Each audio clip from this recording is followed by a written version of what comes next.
This edition of Talk to Me is brought to you by Cobb County Freedom and Justice Fund, continuing the march to freedom and a call for justice on the local level in Cobb County, Georgia. Also, International Piano and Voice, Tomas Gerdiken. Learn online live with the German Prince of New Orleans piano, Tomas Gerdiken.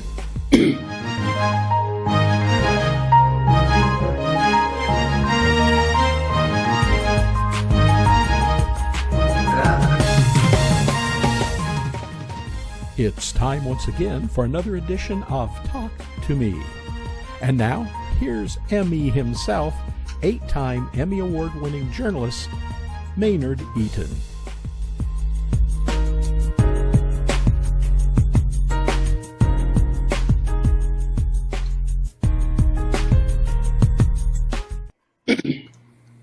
Hello again, I'm Maynard Eaton, and this is Talk to Me, our weekly conversation with business influencers, cultural leaders, political leaders, and today we have the number one preacher in Atlanta. His name is Reverend Jasper Williams, Jr. Reverend Williams, thank you for joining us. Thank you. And congratulations. Thank you for having me, man. You're celebrating, unbelievably, your 70th anniversary in the pulpit. When did you start? When you were 5?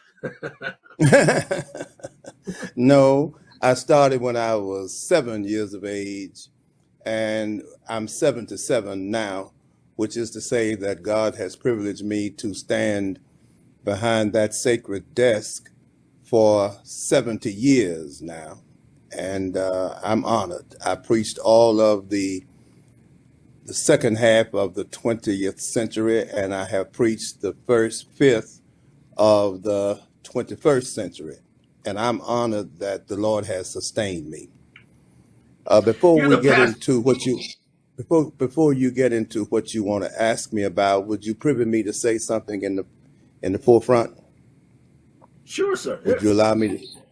Let me just say about you that I have watched you through the years, Maynard, and I know about the ups and the downs. I know about the on and the off times, but you have survived and sustained yourself and kept the professionalism that you've had all of these years. So when I hear that you are an 8-time recipient of that special award, believe me, I know that didn't just happen.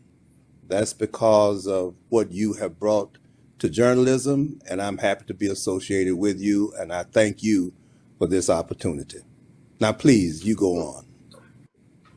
Reverend Williams, that's an honor coming from you. Somebody, you know how much I care for you and worship with you and your son, and that means almost had me in tears saying that, sir, believe me.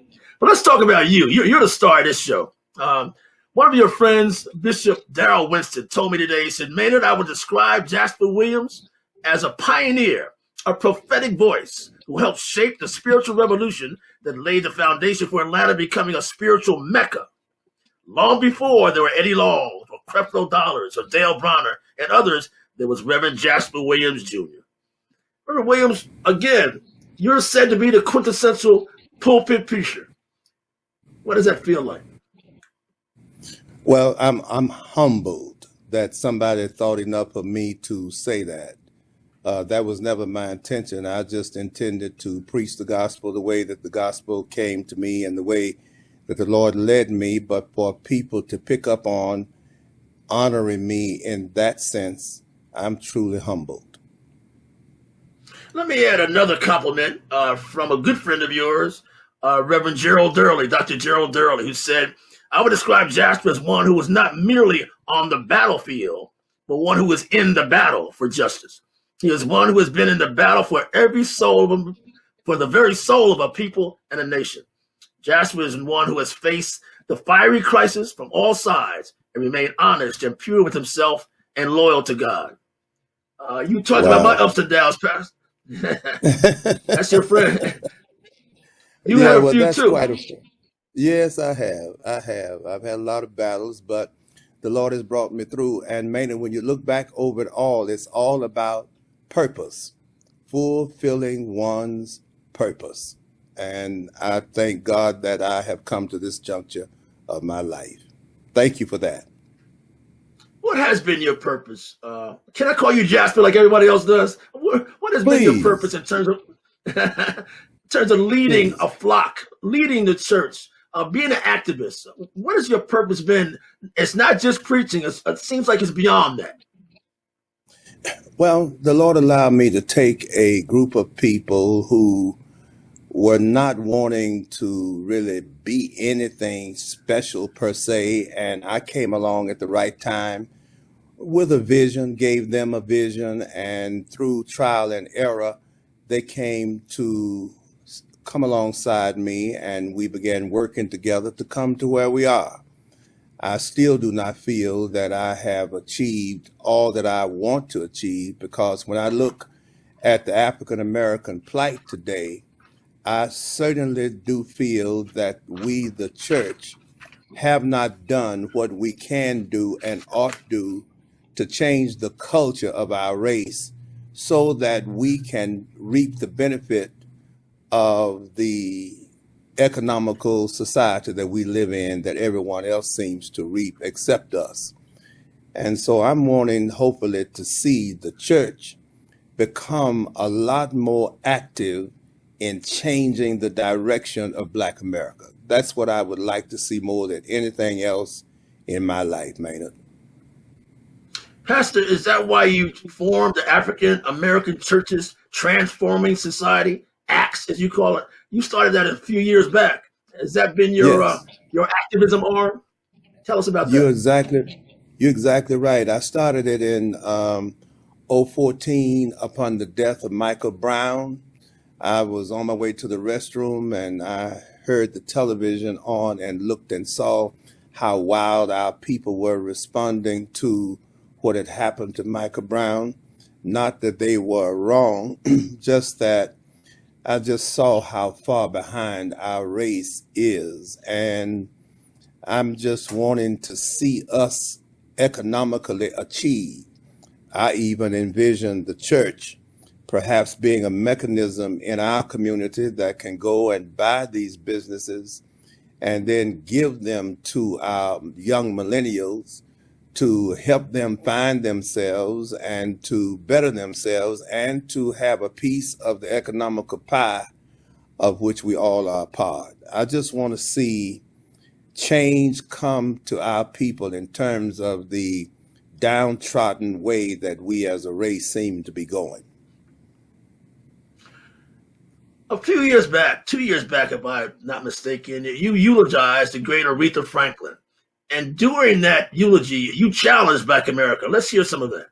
70% of our households are led by our precious, proud, fine Black women. But as proud, beautiful, and fine as our Black women are, one thing a Black woman cannot do. A Black woman cannot raise a Black boy to be a man. When the police kills one of us, we're ready to protest, march, destroy innocent property. We're ready to loot, steal, whatever we want. But when we kill 100 of us, nobody says anything. And whenever you take a foreign object and you put it into the womb before that baby is born, that's abortion before birth. And when that home is not like it ought to be, the father's not doing his part, the mother not doing her part, and the child has deficits, that's abortion after birth. I took a lot of flack for that, and a lot of people thought that I was wrong about the way that I had preached that sermon. But I thought in my own mind and heart, I didn't make a mistake. If I had the opportunity again, I would do it the same way. I was looking at Aretha being the queen of soul. And that meant to me that our race should honor that. But yet, when we drift away from God, as we seemingly are, it means to me that Black America has lost its soul. And some way and somehow, if we reconnect with God as a part of our heritage, once again, we can be put back on the path of changing the direction of our race, thereby enhancing once again our culture and making it be as I think God would have us be. I did a story about your the flack, the reaction to your eulogy, and I called it in that story, "You're being courageously correct." The others echoed that. It was not easy being correct, was it? No, no. And sometimes being correct can create more misery than being incorrect. And I knew I was right about what I was saying, and I knew that there would be many who would differ with me, but I felt it was incumbent upon me to take advantage of the opportunity that had been granted me to be in the spotlight of preaching her funeral. You also often, and in that speech, challenge, chide, and confront African Americans. You don't think we're doing right by ourselves, do you? No, I don't. And I think that we need a cultural change, and the ACTS program that I have is designed to teach struggling people how to parent our children. I went on a listening tour, Maynard, and the listening tour that I went on was all of the leaders of the 5 counties in the metropolitan area of Atlanta, the chairmans and the co-chairmans of each of the counties, as well as all chiefs of police of each county, and then the superintendent of schools of each county. And I asked them two questions. Question one, what do you perceive to be the 3 greatest needs of the African American community that you lead? And question number 2 was, what do you think the church can do about it? And so when I gathered all of the information to those answers to those 2 questions from all of those civic leaders of the metropolitan area of Atlanta, I took that information and gave it to Morehouse School of Medicine. And Dr. Mary Langley kicked out to me what is called a qualitative analysis. And in that qualitative analysis, it said that the main thing that Black America needs more than anything else is parenting, parenting, parenting. So then I began to think, how could we, the church, start teaching our children and our parents how to parent our kids? And so far, I've been successful. I've received some grants that are helping us to reach that end, and we're beginning to see some traction in the program that we are involved in. You've been a pretty good parent yourself. 2 of your children are pastors. One you passed the torch to, Reverend Joseph Williams, is now pastors alongside you. So that seems some good fathering to me.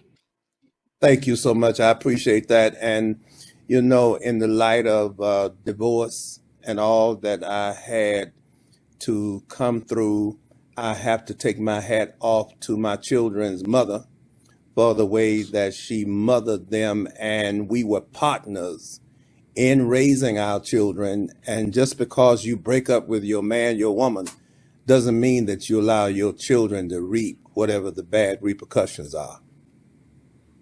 Let's get back to Black folks.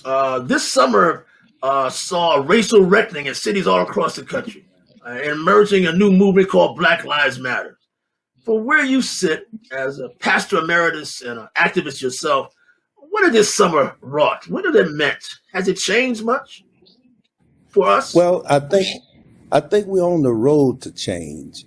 And I certainly don't feel, Maynard, that I'm the only one who has a vision about what Black America should be doing. I think that in order for us to reach the level that we are aspiring for as a race, it's got to come from all levels, all sections of our culture. The church, the business, it's got to come from the rappers, it's got to come from Black Lives Matter.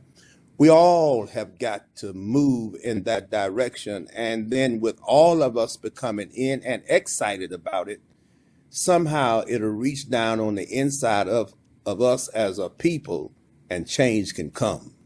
I'm confident of that. Well, people have said that throughout the civil rights movement too. So we still have a ways to go, or are we getting closer to that goal, you think?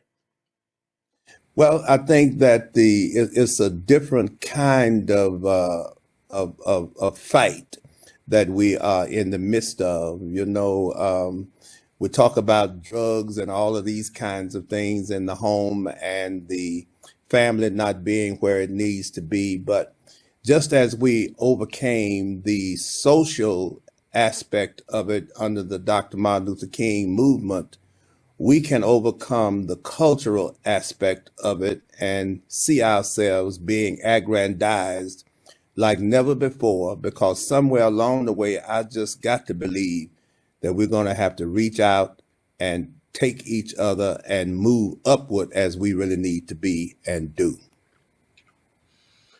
Sir, the city of Atlanta is often applauded as a black Mecca, but often criticized for being a city of the haves and have-nots, and that the haves in the black community have not reached back to help lift those up who are less fortunate. Do you see that? Yes, I do see that. And I see that as a problem. That's an excellent question. I just have to pause to tell you that. I see that as a problem, not only in Atlanta, but in the black community nationwide. It's not enough of us who succeed, who have the heart to turn around and help those who cannot help themselves. And hopefully we're going to begin to see some of that also. I'm just praying that we do see that and that God allows me to be a part of the definite need for the change as we seemingly are moving toward. How do you see the emerging black church now following the pandemic? Do you see your pews filled again, or is the future black church like this on camera? Well, if we don't get the vaccines, or if science does not come up with the way that we can alleviate the problem that the pandemic has brought upon our society, then we're going to have to resort to virtual church. It really goes back to where I was when I started preaching 70 years ago, because I was burying chickens in the yard, and I was preaching to trees. So I didn't hear no response from the trees when I preached, but I preached. And so here I am 70 years later in the midst of a pandemic that has taken us out of the church. And so I don't hear no responses, no amens, no come on, and all of that when I preach. But I still preach, and somehow we're making it even though. So I know that whatever arena the world is in, that God will be a part of that arena. And if that be the case, the church will always have its rightful place. But the call and response, isn't that the kind of the touchstone of doing your sermons? I mean, that's been the juice of a black church worship, has it not been? You sure right about that. But when the juice is not there, you still got to make it on the meat that's in the pot. And so if nothing is in there, you still got to preach. You know what I'm saying? I would love to have the organ and the music and hear the responses and the shouting, but it's not there. But I go on and I preach. And so far I've been doing all right. I've learned a lot of things. Friday, what about the black church in your 70 years? How has it progressed? Where is it now? Yes, we talk about the pandemic era, but does the black church still have the clout, significance, influence it has throughout your 70 years, or is it waning now, sir? It may well be waning, but there are always those off and on times. The black church is off and on like everything else. Times changes everything. And so perhaps the church is not to some people what it ought to be, and it may be something else to others. I still see it as being the vehicle that God has put here on planet Earth to bring people from the sin of their lives to a new founded life in Christ. And as long as the church does that, I believe that some way, somehow, we'll be able to fulfill whatever destiny it is that God has designed for us to acquiesce. Does it still excite you, still move you, still thrill you, still get your pulse thumping? Or are you thinking about It really retirement does. now? I'm thinking about retirement. I just don't want to stay too long. There's such a thing as overstaying your time. I don't want to get to the place where the church is not glad to see me on a Sunday morning and I'm too old and I'm walking in the pulpit and I'm TTing on myself, those kinds of things. I don't want that. You know what I'm saying? Did you laugh That's at me, not going to man? happen. No, sir. Never. I'm laughing at myself. I understand. Oh boy, you quite an interviewer. Finally, Jasper. You're quite an interviewer. Thank you, sir. We're doing this on a Thursday. Tonight, as you well know, the final debate between Joe Biden and President Trump. Politics still matter to you? I mean, you're a political being. Those who suggested you should have run for office a long time ago, like Reverend Warnock is doing now. But what will this debate mean and say about the presidential election, you think? Well, I think that the main thing that I can say about tonight's debate and Tuesday, the 3rd of November, is that if you want your voice heard, vote your voice. And however that is, I don't think that I should try and sway anybody as to who they should vote for or how they should vote, because their vote is as powerful and as meaningful to them as my vote is to me. So let us all just get up, step up, pep up, exercise our vote, and hopefully all will be well for us all. One of the most important elections you've witnessed in your 70 years in the pulpit? Is that one that important? It certainly is. I think everything is on the line. Black Lives Matter is on the line. Police brutality is on the line. Everything that we can think about in an economy is on the line. Foreign relationships and how different countries of the world feel about us as America again is on the line. Everything for everybody is on the line of this election. That's why we all are to exercise our voices. Jasper Williams Jr., the quintessential Baptist preacher. Thank you so much, Mr. Brennan. Really enjoyed you. Congratulations. Thank you so much, man, and I appreciate you too. God bless you. God bless you. This has been Talk to Me with the great Reverend Jasper Williams Jr. See you next week.